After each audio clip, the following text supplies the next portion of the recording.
نعرف أصحاب شهادات لم يجدوا وظائف ولم يجدوا مرتبات، ونعرف من لا يقرأ ولا يكتب أنعم الله عليهم وصب عليهم من البركات. السر: وأمر أهلك بالصلاة واصطبر عليها لا نسألك رزقا نحن نرزقك. جاء أحدهم إلى أحد الصالحين يشتكي ارتفاع الأسعار والأثمان. قال الصالح: والله ما أبالي لو أن حبة الشعير بدينار، علي أن أعبده كما أمرني وعليه أن يرزقني كما وعدني. علي أن أعبده كما أمرني وعليه أن يرزقني كما وعدني، وما خلقت الجن والإنس إلا ليعبدون، ما أريد منهم من رزق وما أريد أن يطعمون.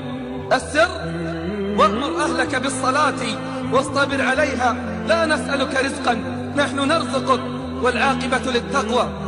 لما تنزل قول الله جل في علاه على النبي صلى الله عليه وسلم: فخلف من بعدهم خلف أضاعوا الصلاة واتبعوا الشهوات فسوف يلقون غيا.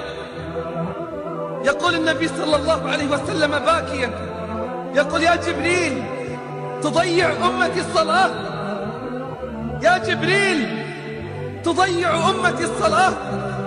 قال: يا محمد يأتي أقوام من أمتك يبيعون دينهم كله بعرض من الدنيا قليل، فضيعت الصلوات وارتكبت المحرمات، كيف يستقيم الحال وكيف يتربى المجتمع على الفضيلة إن لم يحافظ على الصلوات؟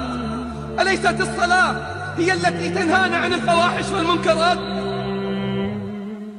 أليست الصلاة هي التي تنهانا عن الفواحش والمنكرات؟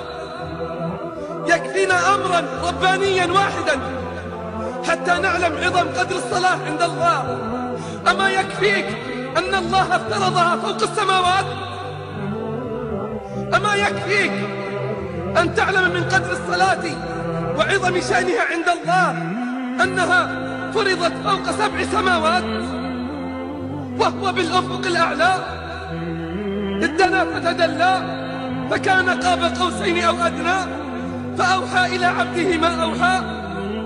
أمره ب50 صلاة فلا زال يخفف عنا حتى جعلت 5 صلوات بأجر 50، 5 صلوات بأجر 50.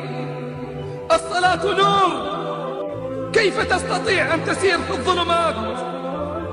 كثير يتخبطون، كثير يشتكون من الهموم والغموم، علاجهم الانضمام إلى صفوف المصلين، مآسي الشباب في كل مكان، وعلاجهم ادخلوا بيوت الرحمن، انضبطوا في صفوف المصلين.